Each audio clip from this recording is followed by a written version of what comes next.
The rain had been falling for 20 minutes when Ethan Morse pulled his truck onto the shoulder and cut the engine. Ahead, a black SUV sat angled against the guardrail, hazard lights blinking orange through the wet dark. A woman in a charcoal coat stood beside it, heels sinking into gravel, phone pressed to her ear. She didn't look frightened. She looked furious, the particular fury of someone who had never needed to wait for anything in her life. Ethan stepped out anyway, tool bag in hand, jacket already soaking through. He had changed tires in worse weather than this. He had done worse things in worse weather than this. He didn't know the woman's name yet. He didn't know what she ran, what she owned, or what someone had already done to her vehicle before the tire ever blew. All he knew was that she was stranded, and he had stopped. 4 minutes later, he would find something beneath that wheel that had nothing to do with the road. Before we go further, if you believe that no good act is ever wasted, that the quietest person in the room is sometimes the most important, 1. Take a moment right now to like this video, drop a comment telling me where you're watching from, and subscribe. Stories like this one exist to remind us that ordinary people change outcomes every single day. Ethan Morse had spent the last 3 years learning how to hold two things at once: the weight of what was gone and the weight of what still needed him. He had gotten good at it. Good enough that most days he didn't think about the balance anymore. He just carried it. Rachel had died on a Tuesday in October. He had been at a job site 40 minutes away, elbow deep in a fleet van's transmission, phone face down in the cup holder because the client needed the work done before noon. He didn't find out until a neighbor called at 6 in the evening. A car had run a red light on Millbrook Avenue. Rachel had been on her way to pick up Sophie from school because the aftercare program had called to say his daughter had a fever and needed to go home early. Neither of them made it back. He didn't tell that story to anyone anymore. It wasn't that he was ashamed of the details, or that the grief had gone anywhere. It was that the story had been replaced by the living of it. Every morning he made Sophie's lunch. Every evening he checked her inhaler. Every night he sat in the chair by her bed until she fell asleep, sometimes reading, sometimes just watching her breathe. That particular Thursday had started the way most of them did. Sophie had woken up, coughing, not badly, just the dry, persistent kind that came when the weather changed and the air turned damp before a storm. Ethan had set her inhaler on the kitchen counter where she couldn't miss it, made her toast with peanut butter because she'd asked for it, and reminded her twice to bring the inhaler to school. "I know, Dad," she had said, the way 8-year-olds say it with that mix of mild exasperation and complete trust that could break a person in half if they weren't careful. "I know, you know," he had said. "Bring it anyway." He had kissed the top of her head and sent her out to the bus. Then he had gathered his tools, checked his route, and started the day. 3 jobs completed. A battery replacement on a pickup in Claremont's north side, a brake inspection on a minivan whose pads had worn to bare metal, and a transmission fluid flush on a delivery van for a hardware store on Route 9. All of them done, all of them unremarkable. The 4th job, an older Jeep with an intermittent start problem off Cedar Mill Road, called to cancel while he was still driving there. He said next week was fine, noted it in his phone, and did the quiet arithmetic of what the day had earned versus what the week needed. He was heading home with the heat on and the radio low when the hazard lights caught his eye from the other side of the guardrail. The shoulder was narrow there, tucked between the road and a drainage embankment, the kind of spot that a driver in a good car in a hurry would blow past without a second thought. He slowed down, pulled across, stopped. The SUV was expensive. Even through the rain and the poor light, that much was clear. Sleek, dark, undamaged except for the flat rear tire that had dropped the back end onto the rim. The woman standing beside it was expensive in the same way. Charcoal coat, good cut, the kind of shoes that had no business anywhere near gravel. She was holding her phone with both hands, not scrolling, not calling, just holding it like it was the one solid thing available in an unstable world. She didn't look at him when he got out of his truck. Then she did, and what crossed her face was not relief. It was assessment. "I'll call someone," she said. Her voice was controlled, but barely. "Okay," Ethan said. He pulled the tool bag from behind his seat. "I'm already here, though." She didn't say anything else. He took that as permission and went to work. He found the jack point beneath the frame, set his equipment on the wet pavement, and started loosening the lug nuts. She watched him from 3 feet away, not moving, her heels punching small holes in the gravel with each adjustment of her weight. He noticed she hadn't called anyone. He didn't mention it.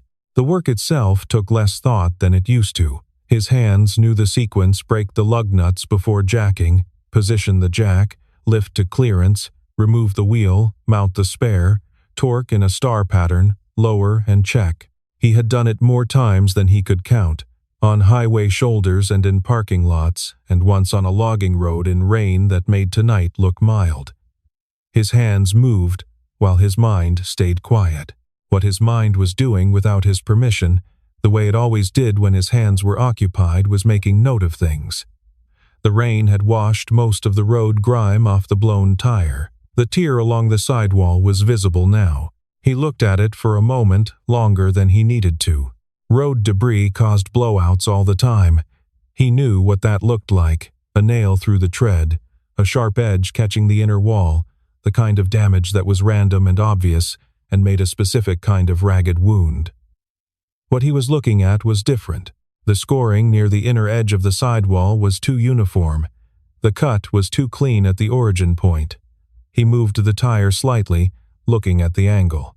He set it down, tightened the last lug nut. Said nothing. The woman had her phone out again, this time with the payment app open. "What do I owe you?" she said. It wasn't really a question. "Nothing," Ethan said. She looked up. "I don't need charity." "It's not charity," he said, straightening and wiping his hands. "I wasn't going to charge you." She looked at him then, really looked at him for the first time. Not at the truck or the tool bag or the jacket or the state of his boots. At him. "Why?" "Because you were stuck," he said. Something moved across her face. It wasn't quite gratitude and it wasn't quite suspicion. It was closer to the expression a person gets when something happens that doesn't fit any category they already have. She lowered the phone slowly. Ethan picked up his tools and walked back toward his truck. He set the bag in the bed, climbed in, pulled his door shut. He rested his hands on the wheel and sat for a moment in the particular quiet of rain against a metal roof, and he thought about the tire. The scoring had been too uniform.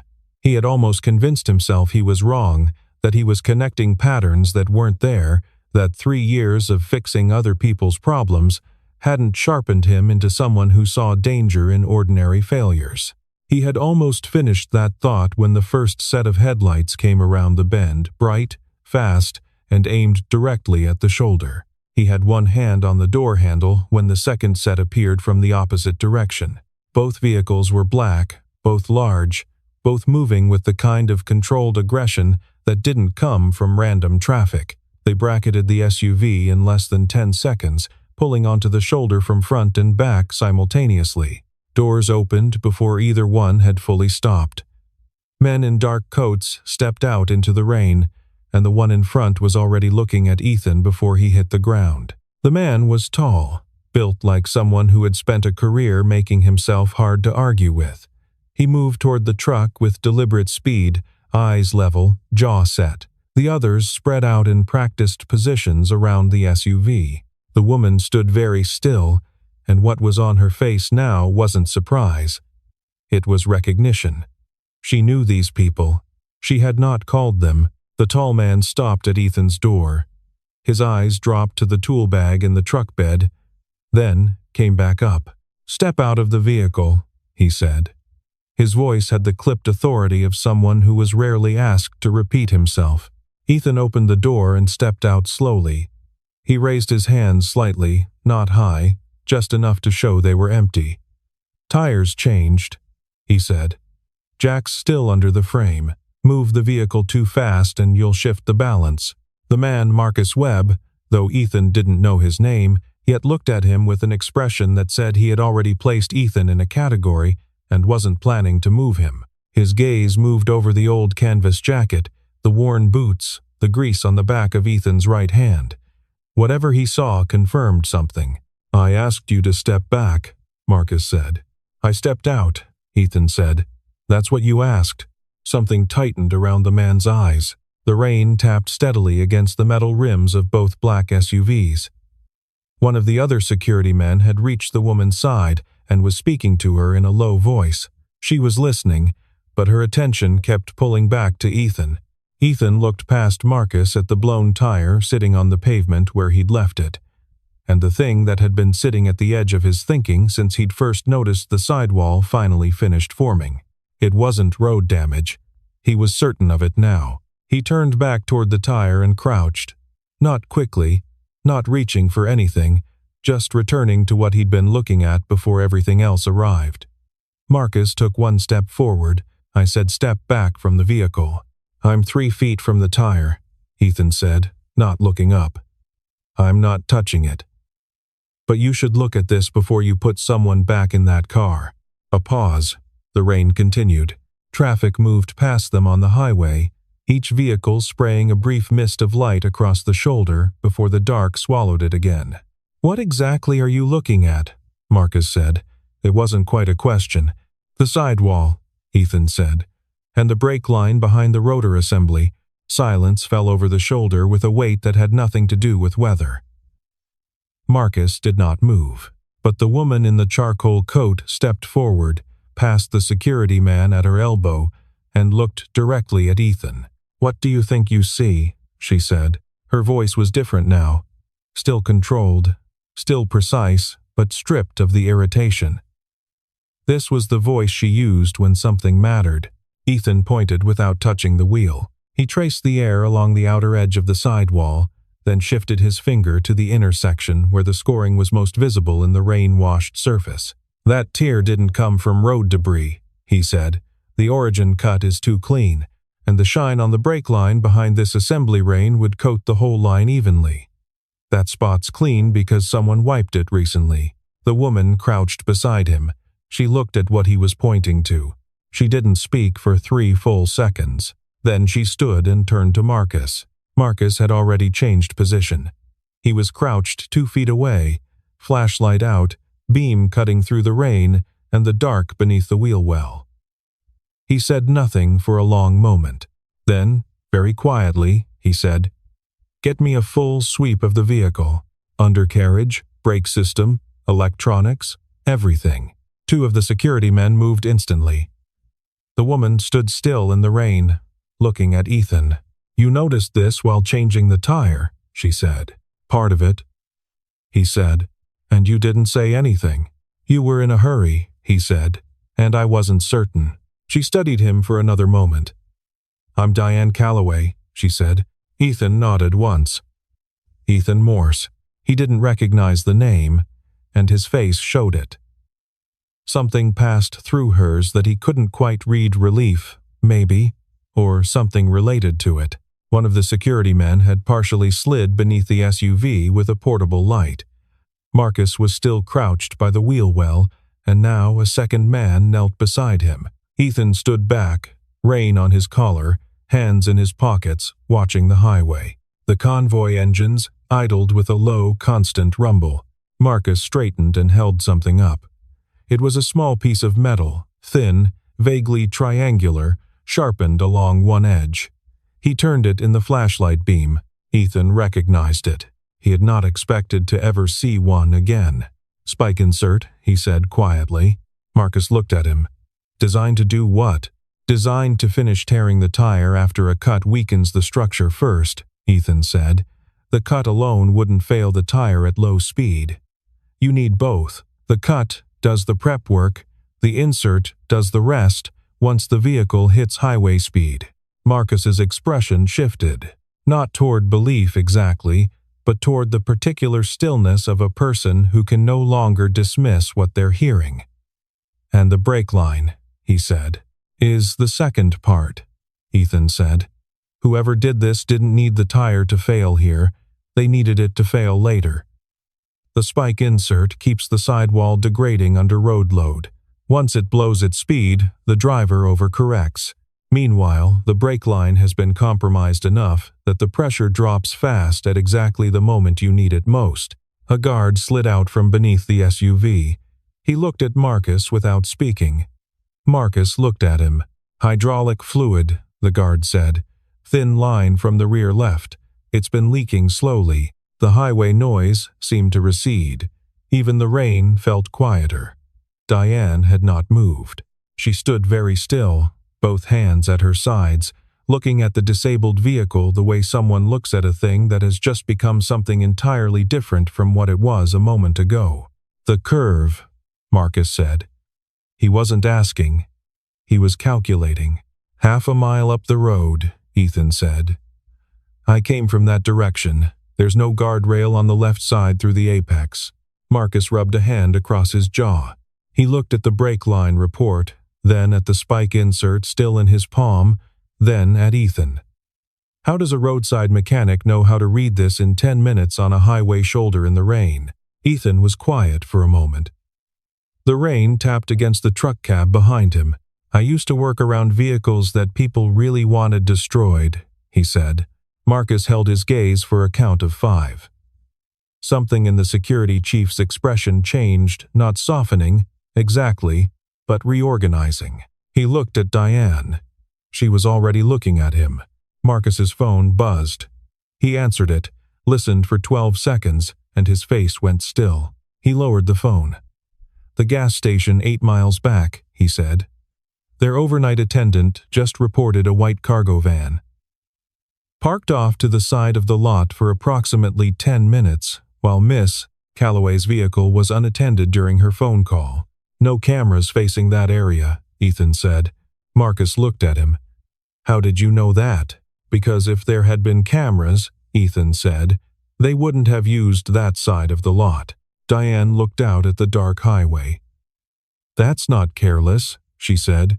"No," Ethan said. "That's deliberate." The convoy sat silent around them.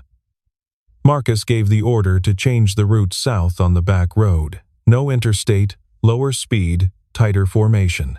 Then he turned to Ethan and said the thing Ethan had already half expected. "I need you to stay with us until we reach the city." Ethan thought about Sophie at home with Mrs. Garner from next door, probably watching television, probably fine, probably not as worried as she would be if she knew where her father was standing right now. He thought about the promise he'd made that morning. He thought about the brake line and the spike insert and the curve half a mile up a road that Diane Calloway would have been driving through at 70 miles an hour. He picked up his tool bag and walked toward the front passenger door of the damaged SUV. "All right," he said. "Let's go." The convoy moved south at a controlled 35 miles an hour. The damaged SUV bracketed by the 2 security vehicles, all headlights on, radios open.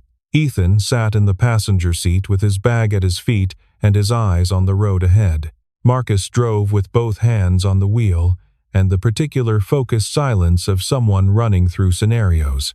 Diane sat in the back seat. She had been quiet since they started moving. Not the silence of someone who had nothing to say, but the silence of someone with too much to organize before they could say any of it. After a few minutes, she said, "You have somewhere to be." "My daughter's home with a neighbor," Ethan said. "She's fine." "How old?" 8. A pause. "What's her name?" "Sophie." Diane let that sit for a moment. Then she said, "My father died 3 weeks ago. I was coming from a board dinner tonight. I didn't want a driver. I didn't want anyone to have to watch me drive home alone." She paused again. "That's why I was on this road." Ethan said nothing for a moment. He didn't say he was sorry. He didn't say anything comforting. He just let what she'd said be what it was. "That's a hard reason to be on a road by yourself," he said finally. "Yes," she said, "it is." They drove in silence for another half mile. The rain had eased to a mist, and the headlights showed the road ahead in a long, pale ribbon between dark fields. Ethan watched the pavement. "Slow down," he said. Marcus didn't ask why. He eased off the accelerator immediately. The convoy slowed behind them. Ethan leaned forward slightly in the seat. Ahead, where the road bent left before the railroad bridge, something was wrong with the surface. It was almost invisible, a faint sheen across both lanes that caught the headlights differently than wet pavement should. Too even, too uniform. Oil or hydraulic fluid, he said. Spread across the road. Someone did it deliberately. The distribution is too even for a spill. Marcus's hands tightened on the wheel. We're almost at the curve. Don't stop, Ethan said. If someone set this, they're watching to see if it works. If we stop, they know we spotted it. So we go through it, Diane said. Slowly and straight, Ethan said. No sharp corrections. If the rear steps out, steer into it, don't fight it. Marcus exhaled once, short and controlled. You've done this. Once or twice, Ethan said. The SUV crept forward into the slick section. Ethan felt the steering go light under Marcus's hands, the faint change in resistance that came when tires lost their grip on contaminated pavement. The rear moved slightly left. Marcus corrected with a quarter turn of the wheel, no more. The convoy behind them had spaced out, following in single file. They came out the other side. The tires bit into clean pavement again and the vehicle settled. Clear, Ethan said. Diane exhaled from the back seat. Marcus spoke quietly into the radio. All vehicles. Confirm clear. One by one, the other drivers confirmed. No incidents. That was the second trap, Diane said. Yes, Ethan said. Which means there's a third. He looked at the road ahead.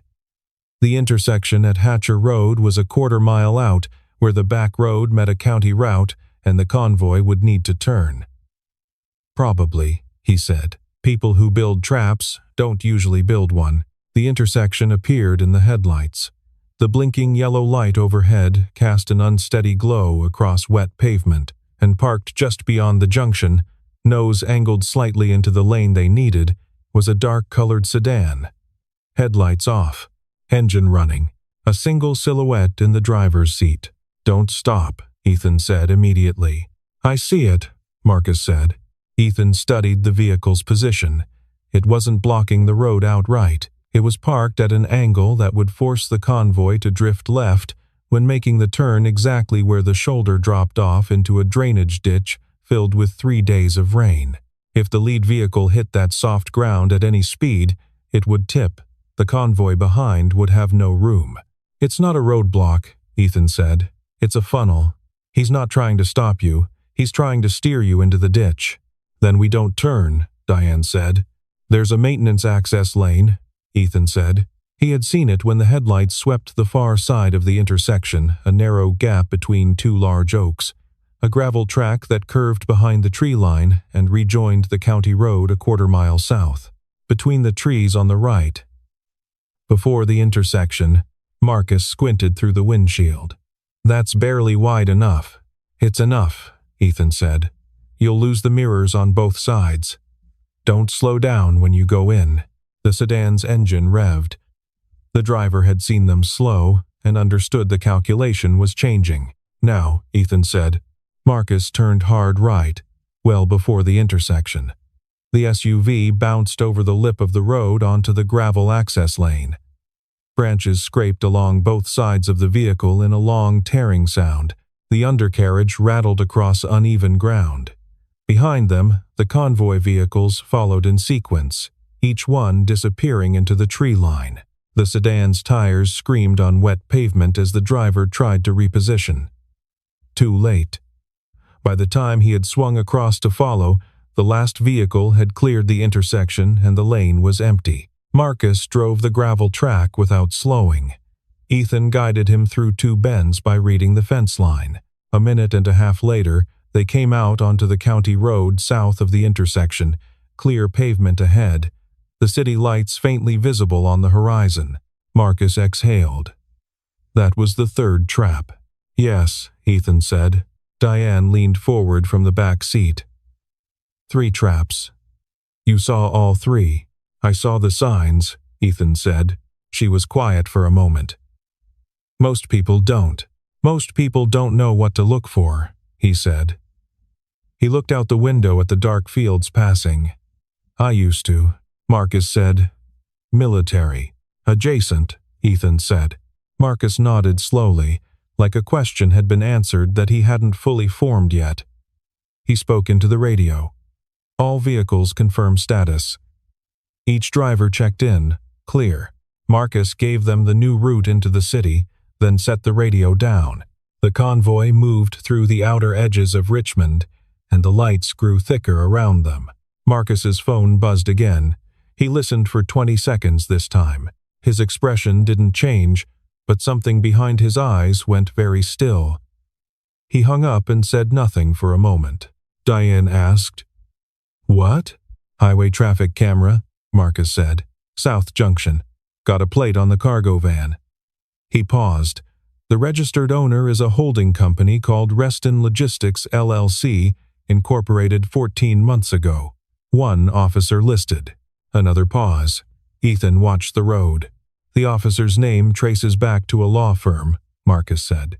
That law firm has provided registered agent services to 3 other LLCs. 2 of them are subcontractors. For who? Diane said. Her voice had gone flat. Marcus looked at her in the rearview mirror. Callaway Infrastructure, he said. The subcontracts were signed off by Victor Hale. The city rose around them. Office towers, traffic signals, the broad avenues of central Richmond lit against the low clouds. Police cruisers were waiting at the southern checkpoint as Diane had arranged, their blue lights steady and calm against the wet street. The convoy pulled in and stopped. Ethan got out last. The air smelled like rain and exhaust, and the particular sharpness of a city after a storm. He stood on the pavement with his tool bag and looked at the Callaway Infrastructure building down the boulevard, 42 floors of glass and steel, the name on the side in solid block letters. The security team moved quickly around them. Diane spoke briefly to the senior officer, then turned back. Marcus was already on the phone, issuing instructions in a low, rapid voice. Ethan set his bag down beside the curb and looked at his phone. 2 missed calls from the house. He typed a message. "On my way." He was reaching for his bag when Diane came to stand beside him. The lobby of the Callaway building was lit and empty behind her. Her security team was visible through the glass, moving with purpose. She stood on the pavement in the rain-damp air and looked at him with an expression that had no category he recognized from their earlier interaction. "You're still here," she said. "Wanted to make sure the car documentation was complete before I left," he said. "In case they need a statement." She looked at him for a moment. Then she sat down on the low stone wall along the building's front approach, which was not what he expected. He sat down beside her, the way you sit when a thing is done and the body finally understands it can stop moving. "My father built this company," she said, "from a single road contract in 1989. By the time I was old enough to understand what he did, it was already something real, something he made." She stopped. "He always said the people you can trust are the ones who don't need you to know it." Ethan said nothing. "I knew Hale was maneuvering," she said. "After my father died, the board was restless. I expected politics. I expected pressure." She looked up at the building. "I didn't expect the road. Someone in your building tried to kill you tonight," Ethan said. "That's not a problem you solve by being careful around it." She looked at him. It was the first time she had really smiled since he'd met her on the shoulder of the highway, and it wasn't a small smile. It was the kind that comes from somewhere real. "No," she said. "I suppose it isn't." She stood. He stood. She extended her hand and he shook it. Her grip was direct and without performance. "The board meeting is tomorrow morning," she said. "I want you there." "I fix cars," he said. "I know," she said. "Come anyway." He picked up his bag. He walked toward his truck, which one of the security team had driven from the highway at Marcus's instruction. He got in, checked his mirrors, and drove home through the quiet, wet streets. Sophie was asleep when he got there, curled on the couch with the television still on, and Mrs. Garner dozing in the armchair with a magazine on her lap. He thanked the neighbor, turned off the television, and carried his daughter upstairs the way he'd been doing since she was smaller than a bag of groceries. She stirred when he set her down. "You're late," she murmured without opening her eyes. "I know," he said. Someone needed help. She was asleep again before he reached the door. He sat at the kitchen table for a while, with a cup of coffee going cold in front of him, and thought about a woman on a dark highway and the 3 traps laid between her and the city, and the name Marcus had spoken in the car. Victor Hale, CFO, 14 months of preparation, 3 shell companies, and a cargo van, and a cut brake line on a back road in the rain. Then he opened his laptop and got to work. The building's lobby was polished stone and controlled light, the kind of space designed to communicate cost without naming a number. Ethan Morse stood just inside the entrance, in his best dress shirt clean, well ironed, out of place with his laptop in a canvas bag and his technical notes in a manila folder. The elevator opened. Diane came out. She was dressed differently than the night before. Dark blazer, structured, authoritative, every detail deliberate. She crossed the lobby at a steady pace and extended her hand when she reached him. "You came," she said. "You said come, anyway," he said. She almost smiled. "Follow me." The boardroom was on the 38th floor, with windows that showed a gray morning sky over the city. There were 8 people at the long table, 6 board members, and Marcus Webb, who stood against the wall near the door. Marcus gave Ethan a single nod when he came in. The board members looked at him the way he had expected, with the mild, politely disguised confusion of people seeing something that didn't belong to the setting. Victor Hale sat at the far end of the table. He was in his late 50s, silver-haired, the kind of heavy that comes from 2 decades of business lunches rather than any real excess. His expression, when Ethan entered, was not confusion. It was calculation. Diane took the seat at the head of the table. She did not introduce Ethan immediately. She began the meeting the way she would have begun any meeting, professionally and without drama, which was itself a kind of signal to everyone in the room. Hale spoke before she was finished with her opening. He was smooth about it, a question posed to the full table, not to her directly. "Before we address the evening security incident," he said, "perhaps we could clarify why a person with no professional relationship to this company is present in a restricted meeting." Marcus straightened against the wall. Diane said, "He's here because I asked him." "That's my concern precisely," Hale said. "Given the severity of last night's events and the questions they raise about decision-making under pressure, I think the board deserves to understand the judgment call being made here." 2 of the board members shifted in their seats. Ethan looked at the table. "He did not speak yet," Diane said. "Victor." Hale turned to her. "I'll get to you," she said. She looked at Ethan. He put his laptop on the table and opened it. He stood up. He hadn't rehearsed what he was going to say because there was nothing to rehearse. He was going to describe what he had found. That was all. "Last night, Miss Calloway's vehicle was sabotaged at a gas station 8 miles from where I found her on the side of the road," he said. The method was a weakened sidewall cut combined with a spike insert lodged near the suspension, designed to cause a blowout at highway speed, paired with a compromised brake line that would have failed at the same moment. The failure point was engineered to occur at a specific curve on the alternate service road where there is no guardrail on the left side. He turned his laptop toward the table. On the screen was a technical diagram he had built from memory in the early hours of the morning. The brake assembly, the annotated cut site, the hydraulic pressure curve showing the rate of fluid loss against vehicle speed. It was not a professional document. It was precise. "I also found this," he said. He clicked to the next page. It was a cross-reference he had built using publicly available subcontractor records from the state infrastructure database. The vehicle registration trace that Marcus had forwarded him at 2 in the morning, and the LLC chain that connected Reston Logistics to the subcontracting agreements on Calloway's last 3 federal projects. 6 vehicles in the company fleet have open brake maintenance tickets that have not been addressed by the current service contractor, he said. That contractor is Southern Tier Mechanical LLC. Southern Tier shares a registered agent with Reston Logistics.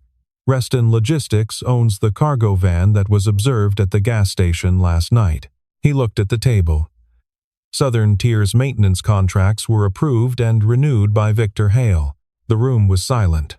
Not the polite silence of a meeting waiting for someone to speak. The heavy silence of a room that has just understood something. Hale's expression had not moved. It had not needed to. The color had moved instead out of his face, slowly and without drama, the way color leaves a thing when the light changes. One of the board members, a woman in her 60s named Patricia Voss, who had been on the board since Diane's father had first gone public, set her pen down on the table. "I'd like to request an independent audit," she said, "of all fleet maintenance contracts, effective immediately." Another board member seconded it before she had fully finished the sentence. Hale said nothing. His attorney, who had been sitting against the wall, put a hand on his arm. Diane looked at Ethan. Not the way she had looked at him on the highway, not the way she had looked at him outside the building the night before. She was looking at a person who had shown up in a clean shirt with a laptop and a manila folder and had done exactly what needed to be done, not for her, not for any benefit to himself, not because he had been asked to impress anyone in the room, because it was what the situation required. He sat back down. The meeting continued. Victor Hale resigned 4 days later, on the advice of his legal team, before the board could formally request his removal. The independent audit confirmed fraudulent billing through Southern Tier Mechanical across 11 subcontracts going back 22 months, enough to qualify as federal contract fraud.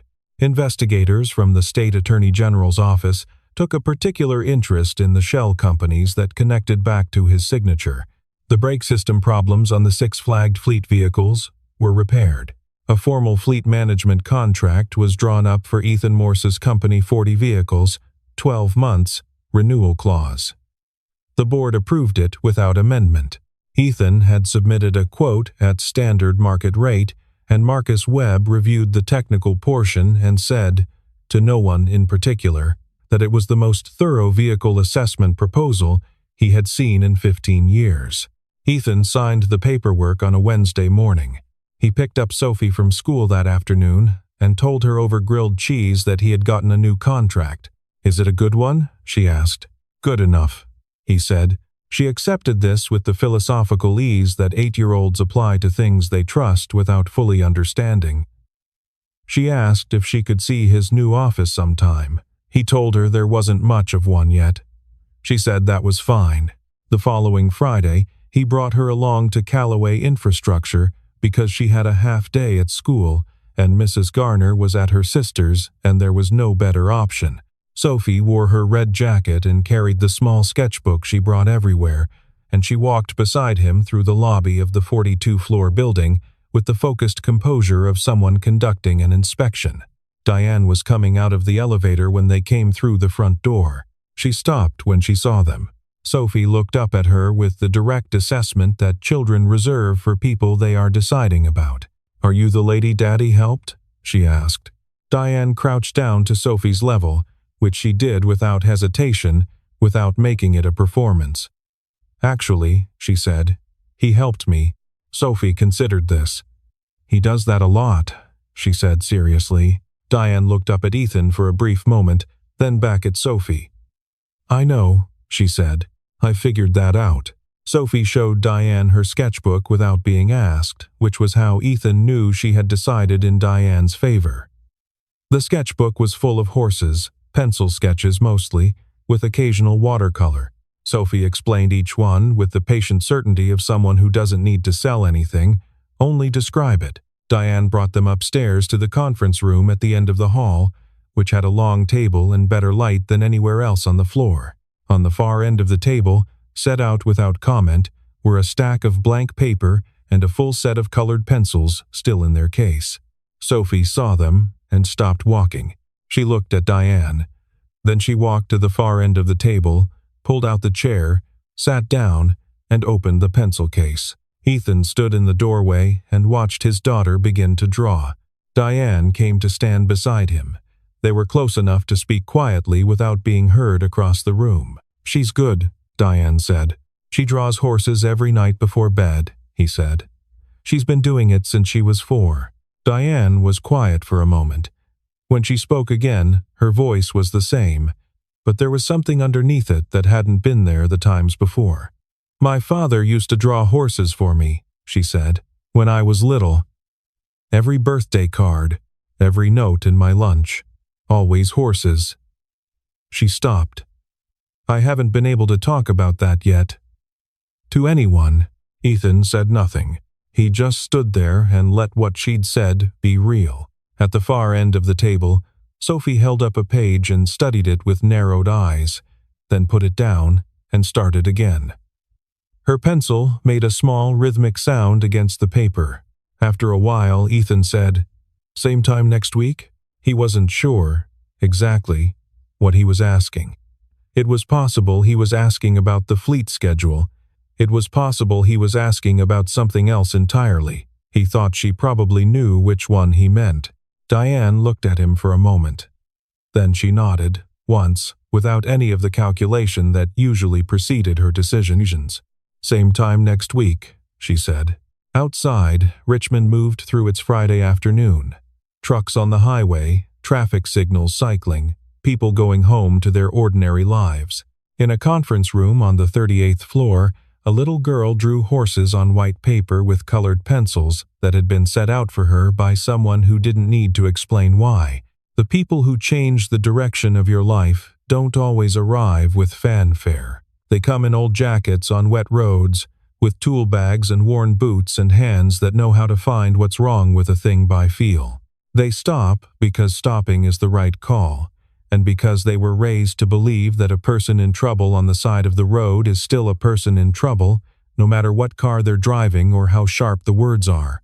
And sometimes the person who stopped to change your tire is the only person in 3 layers of planning that nobody thought to plan for. Sometimes the man kneeling in the rain beside a broken wheel is the reason the rest of the night doesn't end in wreckage on a dark curve in the road.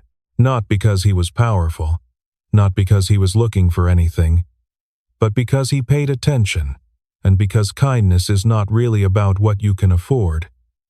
It is about what you do with what you see.